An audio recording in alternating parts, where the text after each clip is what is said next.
Hello, everyone, and we are back for a brand new episode of House, the Shared Living podcast. We hope you've been enjoying our mini series of special episodes, and of course, we have all of our UK Reef episodes, including really great panelists and some analysis from us. But since then, we've also revealed the secret superpower PBSA operators and investors can unleash in last week's episode with Deborah Udolph and Esme Webb, and a great chat with the team behind Collegiate UK. But we haven't had much of a chance to catch up together and sort of dissect the latest news, views and insights. So here we are in a regular Housed episodes. I'm Dan Smith from Resi Consultancy and Verbalflow AI, coming to you from Cornwall. I'm Sarah Canning from the Property Marketing Strategists, nowhere near as exotic or exciting. And I'm Deanie Lee from the Property Marketing Strategists, and I'm just in my normal place of Somerset. And now part of the reason that we've been so busy and slightly off the radar is primarily taking a break after UK Reef, because that was full on. So we've managed to grab a little bit of time off, but it's also because of the great events that we've been attending ourselves, and we've had to divide and conquer at various different times. But today we're going to pick out some of those key pieces of data, commentary and insights from the StuRents Summit in London, the Investor in Students event in Birmingham, and the Class Foundation Student Living Conference in London. I mean, Sarah, Deanie, it was my opportunity to go to StuRents. So let's start with that. And I'd love to get some of your thoughts on some of the key things that were talked about there. Now, it was a really interesting event, firstly, because we rocked up and Sam Smith was there at the Fulham Football Ground where the event was held. And not Sam Smith from Abodus, as in Sam Smith of singing fame. And so that sort of set everyone abuzz, although much confusion. That's mad. What was he doing there? Was he attending the conference? I'm not sure he's got too much of an interest in PBSA, if I'm being honest, but no, he just rocked up there at the same time. He obviously had some kind of event going on there. Was flanked by what looked like two East End gangsters, which was quite interesting. But he let me through because I wanted to get to Laura Kurt, and I think he thought I was, stalking behind him. So was ever so polite, but a very strange start to that event anyway. But I love the StuRents events, and I think the reason behind that is that it feels like it's always arguably the more realistic in terms of the outlook, and I think part of that is because of the incredible data that they've got. They don't shy away from those difficult conversations because it's all backed by data, and that's the sort of model that Mike and Richard and the team pulling it together have really done well to cultivate. Now, there were some really good panel sessions and it was really well attended. Firstly, kudos to the team there for turning it into a paid event and putting all of the money to Student Minds charity. They raised £20,000 on the day. So really good to see that, and long may that continue. I think if we can see more of that, the better. But great opportunity to raise some money, do some good and get the right people in the room. And that's what it felt like. It wasn't just the usual suspects that you would expect to see on the stage. It was a really nice mix of people and all providing really sort of fresh insights. So some of the key sessions that I'll kind of pull out in, the first one was Richard obviously doing his keynote, covering roughly where we're at, giving a bit of an idea of what's happening in certain cities. They have to be relatively careful with the data that they show to a certain extent, not just because they want to sell that data and the how each market's performing, but just because of the properties and the clients that they have. But overall, demand does remain strong long term, but the market has changed since the post-COVID boom. Obvious statement number one. We know that. But what was really good to see is some of the data around the postgrad numbers. So they fell about 8% in 2024. And that should be a major concern to pretty much every PBSA operator in particular that's pretty heavily reliant on those postgrad numbers. Affordability is now the defining issue. Students have far less disposable income. Maintenance loan balance left over has roughly halved since 2021. Like, that's pretty horrifying when it comes to the rent and the portion of the maintenance loan that is going on rent. Over the last 10 years, which we all know, and Sarah and Deanie, we've spoken about this a lot, commuter students are up from a third a decade ago. So they're now 31% of students. That's something that is right at the top of people's at the front of people's minds because of the fact that that number is increasing year on year, and it seems to be that there's this kind of like they're either in PBSA or HMO or any kind of student housing, or they're commuting, and the picture's actually a bit more sort of nuanced than that. But yeah, just a really good session from Rich.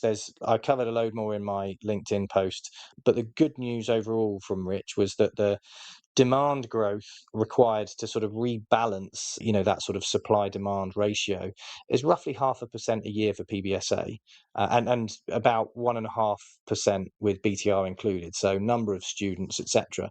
So it doesn't take much of an uptick for PBSA to effectively, and BTR as well, to effectively be full. And that's something that I think we can take a lot of heart from if the direction of travel from government wasn't quite so hostile towards international students. And he signed off that session on saying that, the era of broad market tailwinds is pretty much over. It's not just build it and they will come. The next phase is going to be one through better data, better operational execution, which we've all been pushing for, operators included, as well as us as market commentators. And it's a much more nuanced picture between locations. We are getting hyper local in terms of the way that we're having to approach this investment. So, PBSA, student housing as a whole, really has to take a really regional, hyper local look at university success. What else is popping up? The supply, it's BTR, it's HMO, and just factoring all that in. So really, we just have to do a lot more and a lot better due diligence to make the investment work. So yeah, really, really good session. Anything you want to pull out of that one? Coincidentally, or not coincidentally, I've seen 2 articles in the past week about planning permission being given to PBSA, despite there being empty beds in those cities. Now, the fact they've made BBC News makes me think that someone's paying attention, but, developers, planners, councils are still giving planning permission, or considering applications. And it just, you just said everything, Dan, that just seems like common sense. And I just still feel like, despite our best efforts to campaign for people to look at the micro data, you can't just look at numbers of students at a university versus number of PBSA. We know it doesn't work like that. And those commuting numbers is another metric that I think is being underestimated, but it's difficult. I don't think that, UCAS don't know for sure. They know how many students are indicating they're going to stay at home at the point they apply. But I don't think universities necessarily completely know either, because they then need term time addresses. So I don't think there's a complete national database of how many students are actually living at home. But clearly, whatever that data is, isn't being fed through into councils and planners and developers. The articles that I saw were specifically relating to Durham and Southampton, and yes, there would be more student accommodation needed if there were empty beds. But also the one I read this morning about Southampton was saying, we need other forms of homes. Why is it just student accommodation that's being built? And we know that BTR isn't being built, but people seem to be still being able to get planning permission for PBSA. And we know it doesn't correlate that you will be moving lots of students out of lovely HMO areas into PBSA to free up those family homes. We know that that's what developers are telling planners and that are telling local communities, and we would love for that to be the case. But as we know, and as you see at all of these conferences, PBSA is not competing on price or product with HMOs. So we can't just say that all of those young people are going to move out of those HMOs into PBSA. Wouldn't it be lovely if they did? But they're not. So, all the metrics that you just talked about still need to be shouted louder and clearer for the people at the back. Yeah, there was an acceptance in the room that you cannot build any PBSA for less than you'd have to charge £230 a week for. So that's the cheapest room that you can effectively build in PBSA right now. That's not affordable. I know that affordable is, subjective, but at the same time, I think we have to be really mindful of the fact that, there are going to be a lot of developers and some investors who are, and of course some agents who, it's in their interest to be pushing certain narratives, whether it's go and build in a place that may be oversupplied, but the land is super cheap, or maybe it is like Durham. Don't get me wrong, Durham, great city to build in. Very, very difficult to get the planning permission there, but the HMOs fill by December, and I think the PBSA is still pretty strong in terms of occupancy. So I think what we're seeing now is that people are calling a lot of this out. It's the maturity of the sector that you're not just going to accept that you'll build in Sheffield or Coventry or Nottingham now, which is the sort of poster child of oversupply, and and that students will come. I think this is the point, and it has been for the last 2 years, realistically, with the occupancy dips, where people are starting to realise, right, we cannot just listen to developers, to agents, to whoever else that are just pushing this narrative because that's the way that they've always made their money. We have to think much more long term, and that maturity is absolutely key.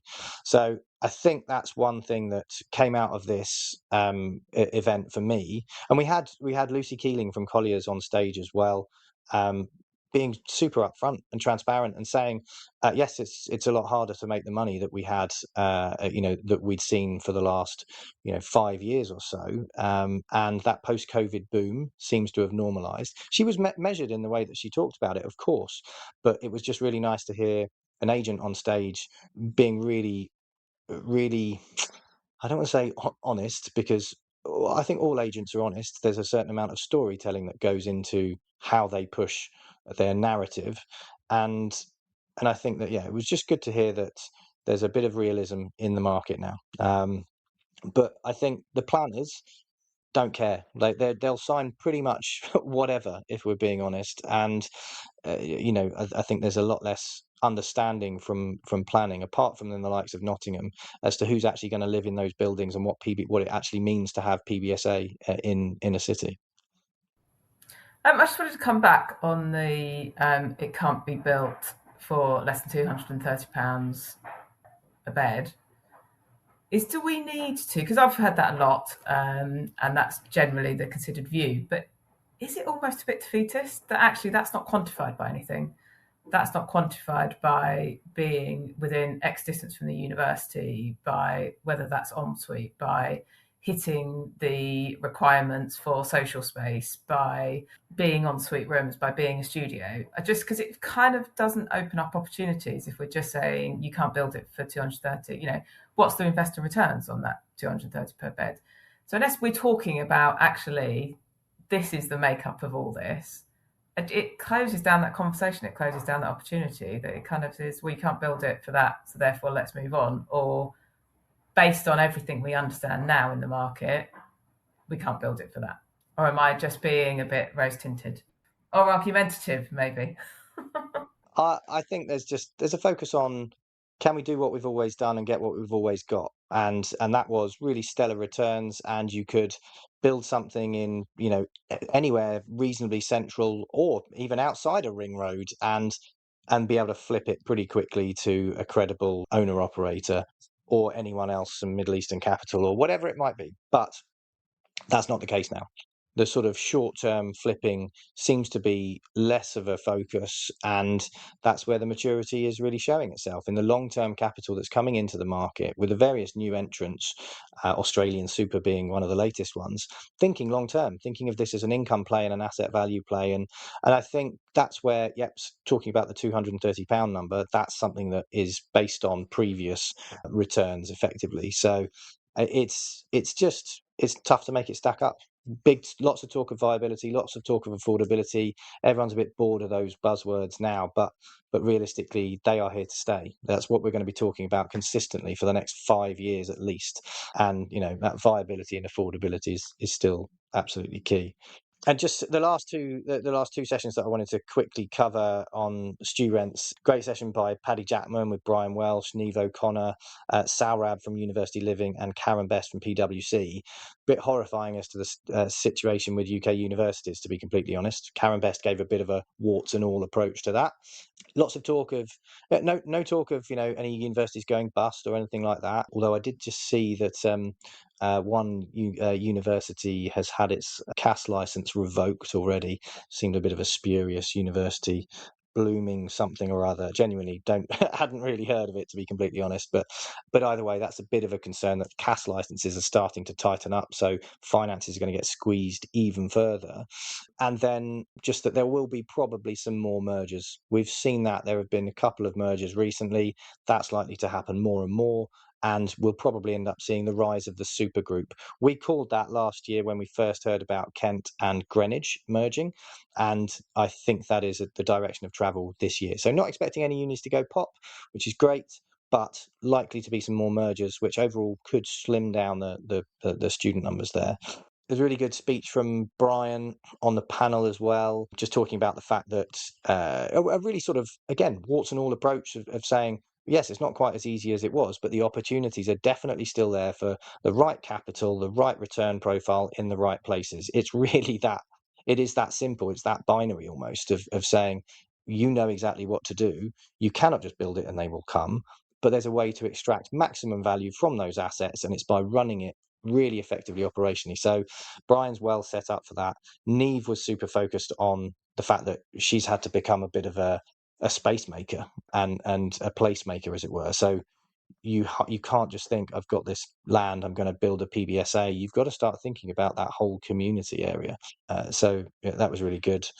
And Saurabh was talking about the Indian demand, probably painting quite a positive picture. I'm not convinced the picture's actually that positive, but yeah, that's that's another story altogether. And then Matt Walker, Paul Watson, Tom Ferber, and Sam Rayson talked about the student demand in 2026. Lots of focus on China within that one. Lots of talk about general booking behaviour pushing later, because we're all seeing those incentives again, as horrified as we all are, and they all said it on stage. No one wants to see it, but we're all seeing it, and we will see it later on this year because students are booking later, investors get nervy, commissions to marketplaces go up, so everybody rubs their hands in marketplaces, and the incentives come out for the students. I am already seeing, from a marketplace perspective, commission of 15% in Glasgow, which I think talks about the health of Glasgow as a city, which is clearly not looking particularly good. But we're all just using marketplaces as a catch-all for later on in the market, and that's just not healthy for anyone at all. And it's breeding a lot of negative sentiment around bottlenecking and price gouging and all of that stuff that no one really wants to hear. But it's just the nature of the beast. If the markets aren't quite as solid as we want them to be, marketplaces will step in. But again, just a lot of focus on affordability, and that's where the HMO sector is doing pretty well, because institutional capital is ploughing in there. Tom from Homey was on there, and I saw the guys from Locate Me there as well, who are deploying a lot of Brookfield capital. It is a really big opportunity to institutionalize and professionalize student HMO markets at the moment, and that is a real good affordability play. But yeah, overall, I would say that the mood was positive, but it was more realistic. And I think it's because there's an acceptance now. 2 years ago, there wasn't. That people were sort of saying, you guys are being really bearish on the market. I've had agents come to me and say that for years. And actually what it is, it's not necessarily that we're fully bearish on the markets, or that we think that PBSA isn't a sound long-term investment. Far from it. It's that you have to be super targeted, hyper local, and much more focused on operational delivery now. And I think that's where affordability is really coming into play from an operational perspective. Students are looking for it, and StuRents were quite happy to show that in the throughout the day. So well done to Rich and Mike and the entire team at StuRents. Really, really good event, and look forward to being back. Just a really good event. Sarah, did you want to now come on to investor in students? This is I haven't been to this one before, and I would have loved to have gone, but I went out to India on Verberflow business relatively late. So I know you headed there. So how was it, and what did you find out? Yeah, I hadn't been to one of their events either, but I'm always really fascinated to see the data that is released from Investor in Students. It's obviously they're looking at residents who live within universities and PBSA, and that's in the UK, Ireland, and Australia as well. So they had some really interesting points of difference with data from the other side of the world as well. This is really about, I guess, resident satisfaction and resident happiness. So quite different to the StuRents event, a lot less conversation about, returns, and even not really about affordability. There was quite a lot of talk about parents, though, which obviously does kind of support what you were saying, because parents are having to support their students, their children, a lot more financially. So they have high expectations as well of where their money is going. And I think really what they were saying is kind of when you paint that kind of broad brush about what a student is looking for, what their parent is looking for, expectations are incredibly high. But when the stakes are high, the risk of failing is high as well. And there's a lot of things that they were talking about. I thought this is a really good example, like safety and security. It's the thing that parents are going to look at the most.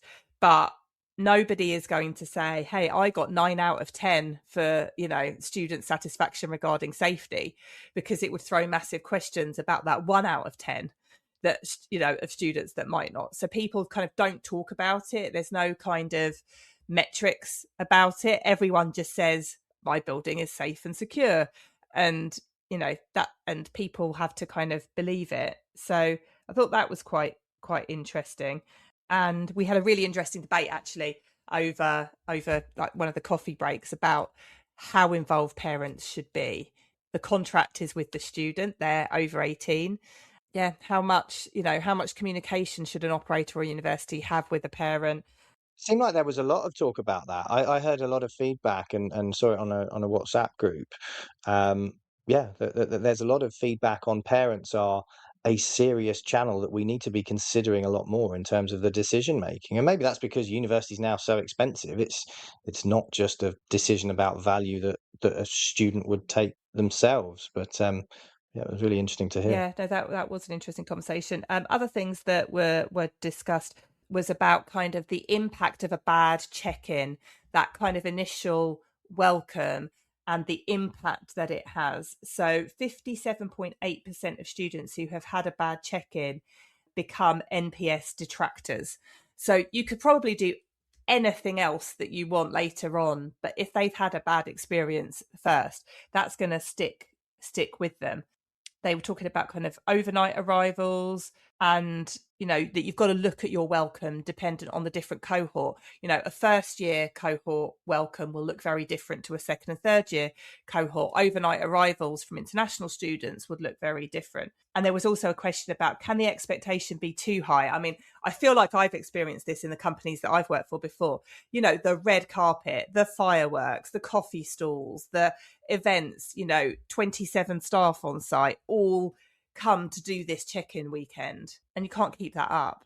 So they were talking about kind of really looking at data, personalization, and kind of really considering not just the welcome weekend but those first weeks afterwards as well. One thing that I wanted to talk to you guys about is something that we talked about quite a lot as well, is flatmate matching. And I think we were talking before kind of about interests, values, hobbies, those kind of things. But actually, something else is coming out of the data, is about, what about those people that live in a flat but they go home every weekend, or they've got a boyfriend or girlfriend that they go and stay with every weekend? Where does that leave maybe the one person or the two people left in that flat over the weekend when their flatmates aren't there, when there's no events on? I thought that was a really, really good point. And from a parental point of view, Bethany, my stepdaughter, has definitely experienced that as well. So even if people don't want to go down the kind of psychometric testing of flatmate matching, which we also had a conversation about in one of the coffee breaks, and it actually seems that technology is the problem, not a will to do it. But surely you could at least say, are you intending to stay in your flat most weekends? And then try and match the people that are going to be staying with other people who are going to be staying at the weekend, so that they get a great experience and don't feel loneliness at the weekend.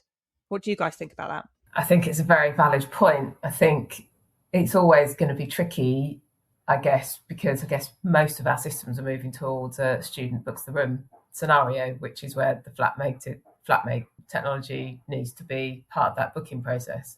But I think it certainly shines an operational problem on actually you are going to get more unhappy people if they are in that scenario. And actually, if we're not doing any flatmate matching or any work beforehand, is that work that needs to be done during the year, just to ensure you get that satisfaction really and that happiness. And that goes for universities want retention, and that's going to help retention. But I think it's a really interesting point. And I think this also potentially goes along with the parent point. I think, for most of my PBSA career, it's been very much, yes, parents are important as an influencer, but we're talking about 18-year-olds and it's an adult and they're making a decision. And that's still very much the case. But I think it's a very different generation of young people and a very different generation of parents. And letting that leash go is very different to what it was 10, 15, 20 years ago, I think. And that's probably part of where that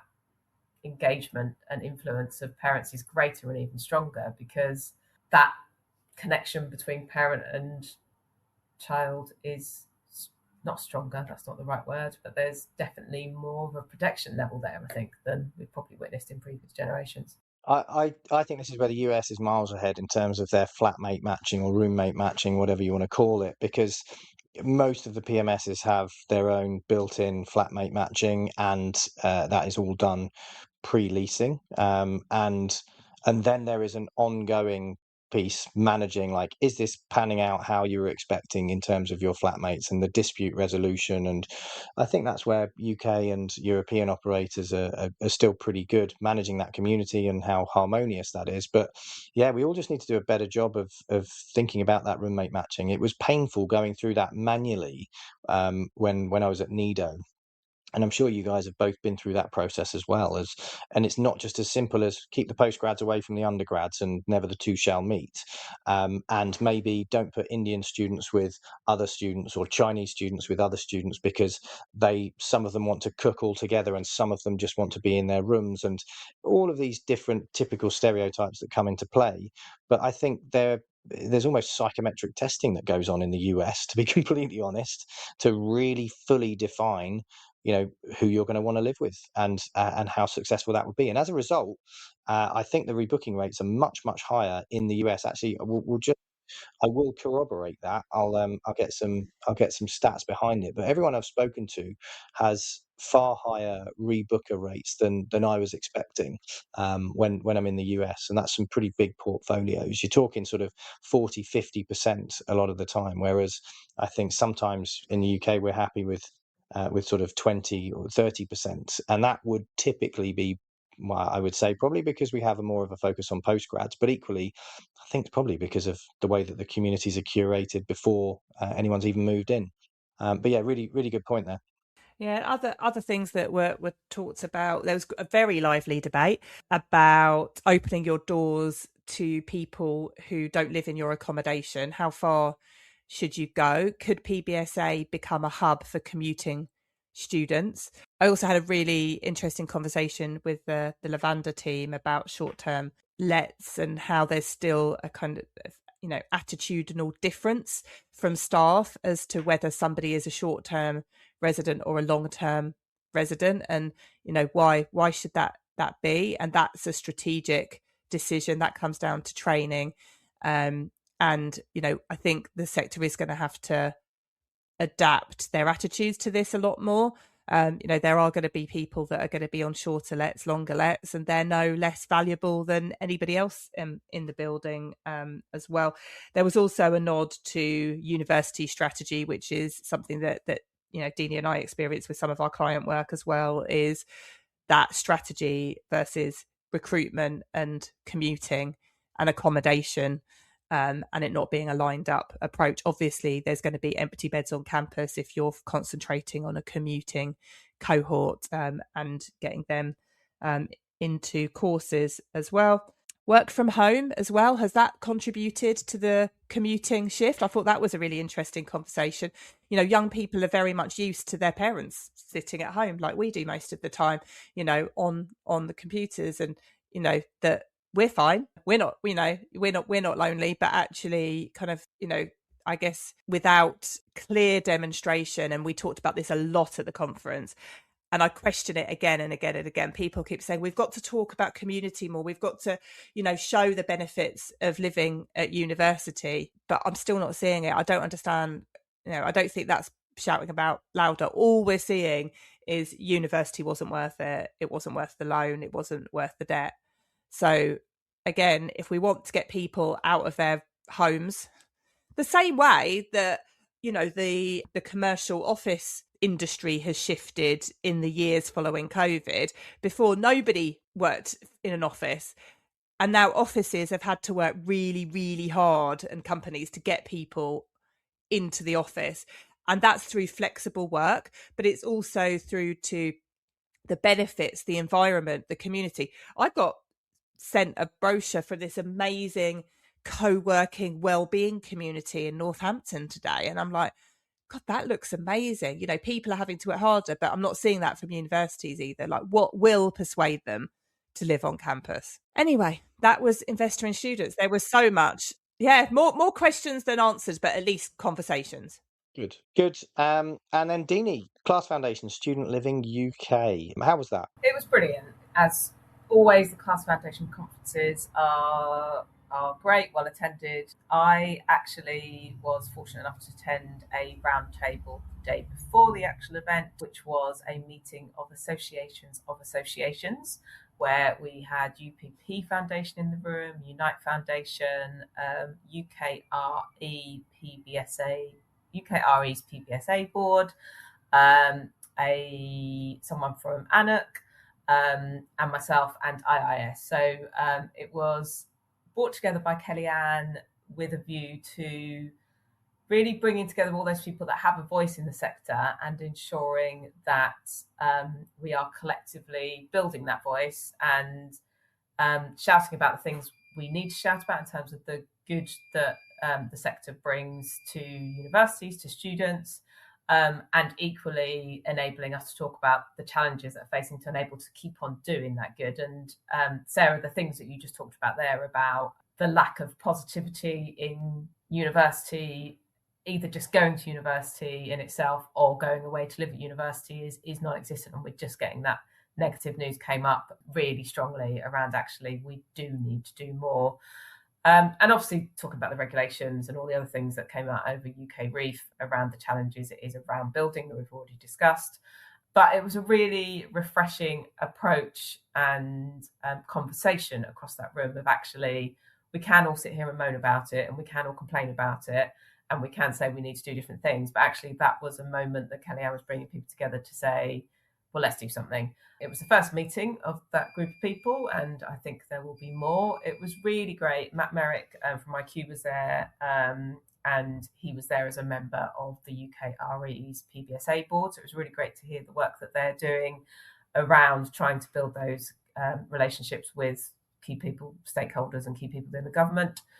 And I think it was really good to hear what the UKRE PBSA board is working on and doing, and really just aligned around all the things that we've talked about and housed consistently, all the stuff we talked about today around affordability, viability, well-being, and ensuring that ultimately, I think, for me, being part of that group is that actually I really think it's going to be a real shame if we end up with a generation of people that don't even go off to university, or at least don't go off and live away to university, because I think that is a really important part of growing up, finding you, being yourself, not being enclosed in your own community environment. So that was the day before the actual event, and then the next day was the event held at Osborne Clark's offices, and just it was a UK living event and all the usual kind of UK players in the sector were there. Yes, so Kellyanne started with sobering thought of the mental well-being research that they've been doing for about 2 or 3 years now, which looks at the MH1, I might have got that wrong, the mental health kind of, all the studies that do about the best place to live. It's the same research metrics that is done for that, but in all of those things across the globe of those research students are neglected to be surveyed in that. So the Class Foundation has taken it upon themselves to do that survey, and they're obviously collecting that kind of long data. The sobering information she gave is actually across all of the market in Europe. The UK is performing the worst on that mental well-being table. The UK is only at 51, whereas 60 is good mental well-being. None of Europe actually, I think, has got the 60 mark. So it's a problem across the board. I think the highest was 58. But yeah, the UK is performing the worst on that scale. And I think there's lots of things going on there. We all know that actually the PBSA is doing great work on mental well-being. There's lots of things that are going on. But yeah, in terms of this global kind of well standardized scale, we don't have happy, healthy, mentally well students, which is quite a sobering thought. I guess that kind of speaks to the fact that your place to live is important, but there's so many global factors that are probably impacting that. You know, your residence, your PBSA, your university accommodation can't fix it all. You know, I think the announcement about social media being banned for under 16s is probably a big part to play in things like those mental health index figures, you know, as well. Obviously we're talking about over 18s, but yeah, I think it's a hard world for young people to live in at the moment. And despite those sobering figures, I don't think that all the great work that PBSA are doing on well-being and mental health should stop. It doesn't mean it's having no impact. Imagine how low it would be if operators didn't do all of those great things. I agree, and I'm totally with you. I think there's a lot more other things going on than this is just an impact of going to university and living in a certain type of environment. It is, you know, like you say, Sarah, I think there is a lot of issues impacting that. It's a tough world to live in right now. I think it's not easy for people of our generation, and it's certainly not easy for young people. And I think in many respects, you know, they're the first generation for a while that the future hasn't looked positive. You know, I grew up thinking the future was going to look rosy and positive, and we were going towards positive things. I don't think that's necessarily how that generation feel, and I think that probably is coming out of it. And like you say, I think there's lots of good work going on in universities and in PBSA, and that needs to keep going. And hopefully, yeah, you know how I feel about kind of social media, and I think that ban that we had in the UK yesterday was hopefully a positive step forward. And hopefully we're not going to see instant changes, but hopefully 10, 15, 20 years time, we might see more of a shift in that. But saying that, the meeting also had presentations from Stephen from UCAS, and he came with lots of positive data. You know, like there is still lots of students going to university. Yes, there are more people that are looking to commute, and there was another stat that showed that there are still lots of people considering lots of other options whilst alongside university. So I think that's something to watch out for. And you know, I'm always talking about apprenticeships, and apprenticeships is a big part of that. And I think something that I raised at the associations meetings, and I'll continue to raise, is that as a sector, we need to work with the government to change the classification of apprentices as working people, not students, because they can be part of our market, and they should be part of our market, and they shouldn't be beholden to the rest of the property market when they are also students whilst also working. And that came out in the UCAS data. And the other thing, back to how we originally started this point, around kind of the positives of going to university, what UCAS did share was some data that they did, which was obviously last year, kind of just after people had got to university, is how they felt about how that was going to achieve their goals. And that was a positive. I think, I can't remember the exact set, but I think, you know, the majority of people felt that going to university was going to help them achieve their career goals. And that's the kind of news that we need to get out, and we're not getting out, that actually it is still a positive thing for young people to go and do and be a part of. As an aside to that, I don't know if you guys saw the documentary that was hosted by Gareth Southgate on BBC about young men, but that was related to that. I really highly recommend it. But it was basically saying kind of the job prospects at 18 are pretty poor, And usually when we see these kind of stats, it increases the number of people going to university because they know they can't get a job at 18. And the trouble with the current economic situation and the very, very well publicised affordability challenges with going to university is that we might see this big kind of influx of 18-year-olds in unemployment with very few prospects. It kind of I have talked to quite a few people at these industry events about that, and what's really worrying is I'm talking to peers of my son.